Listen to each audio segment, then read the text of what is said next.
भुट्टो को फांसी के फैसले में सुप्रीम कोर्ट कसूरवार है या martial law administrator. Zulfikar Ali Bhutto की सजाए मौत के खिलाफ सदारती रेफरेंस की समाअत के दौरान चीफ जस्टिस का सवाल। जस्टिस मुसरत हिलाली ने रिमार्क्स दिए, हमें अपनी तारीख को दुरुस्त करना चाहिए। स्टिग्मा खानदान पर नहीं लगा बल्कि इदारों पर भी लग चुका है। जस्टिस नसीम हसन शाह के इंटरव्यू में दबाव डालने वाली बात का हिस्सा ना मिल सका।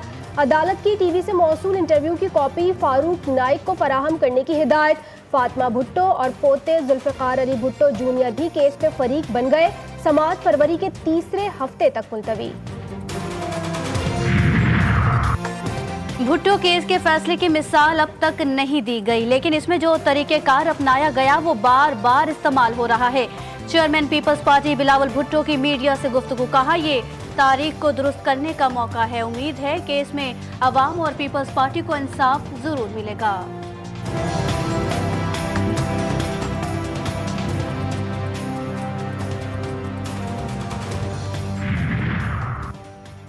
पीटीआई का एक ही मकसद है कि खुद खेलेंगे या किसी को नहीं खेलने देंगे। ये जमात दोबारा इक़्तिदार में आई तो दोबारा फाशिस्ट रियासत कायम करेगी। बिलावल भुट्टो के वार। उन्होंने कहा कि बानिया पीटीआई ने जो किया वही आज भुगत रहे हैं। इन्हें नफरत की सियासत से तौबा करना पड़ेगी। सियासी जमातों को तारीख से सबक सीख कर आगे बढ़ना चाहिए। इलेक्शन मुलतवी का कोई बहाना नहीं बनना चाहिए।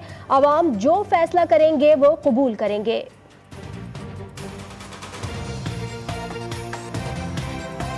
पीटीआई का अगर कोई मकसद है तो वो ही है कि मैं खेलूंगा या किसी को नहीं खेलने दूंगा। और खेलने का मतलब जमहूरियत नहीं कि खुदा ना खास्ता अगर ये जमात वापस इक़्तिदार में आता है तो उन्होंने अपना एक फैशिस्ट स्टेट कायम करना है।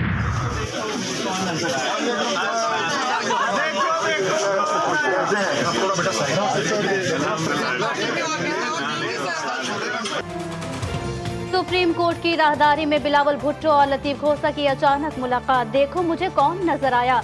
बिलावल भुट्टो की लतीफ खोसा से गुफ्तगू। चेयरमैन पीपल्स पार्टी बिलावल भुट्टो और लतीफ खोसा गले मिले। लतीफ खोसा भी बिलावल भुट्टो को देखकर मुस्कुराते रहे। क्या पीटीआई 100% कागजात नामजदगी की मंजूरी चाहती है? लग रहा है आप इंतखाबात का इल्तिवा चाहते हैं। हम आरोज को कागजात मुस्तरद ना करने का नहीं कह सकते। लेवल प्लेइंग फील्ड केस में चीफ जस्टिस के रिमार्क्स। लतीफ खोसा बोले, हमें जलसा करने की इजाजत नहीं मिल रही। चीफ जस्टिस के रिमार्क्स दिए कि अब आप और तरफ चले गए, अदालत से सवालात ना करें।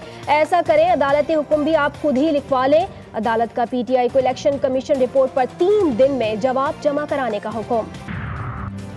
साबिक वजीर आजम शहबाज शरीफ के अन्य 242 कराची से कागजात नामजदगी बहाल। हल्के से शहबाज शरीफ इलेक्शन लड़ेंगे या मुस्तफ़ा कमाल? सीट एडजस्टमेंट होगी या नहीं? नून लीग और एमक्यूएम के अहम मुज़ाकरात में फैसला आज होगा।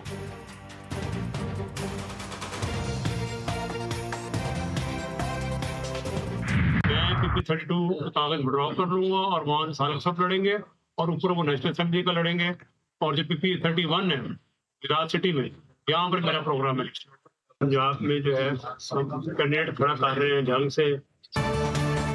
आवाम लीग की नजरें पंजाब की 15 नशिस्तों पर। चौधरी शाफे हुसैन कहते हैं वो PP 31 गुजरात से इलेक्शन लड़ेंगे। NH 64 और PP 32 से चौधरी सालिक इंतखाबात में हिस्सा लेंगे।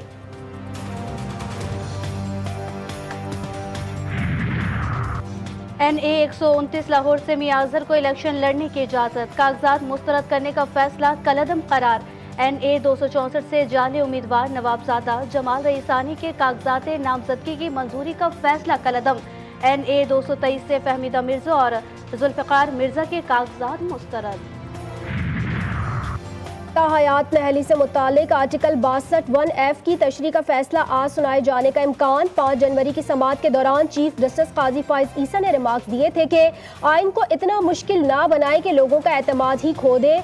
सिर्फ एक जनरल ने 62(1)F की शिक डाल दी तो हम सब पाबंद हो गए।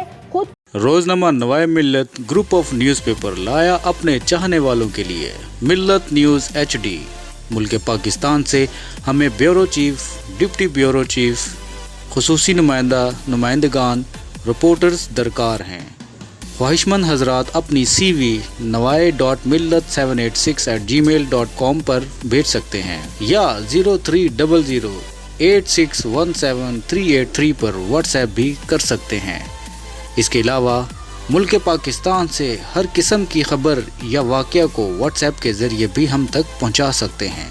मिल्लत न्यूज़ के साथ जुड़े रहने के लिए हमारे फेसबुक पेज मिल्लत न्यूज़ को लाइक, फॉलो और शेयर करना मत भूलें।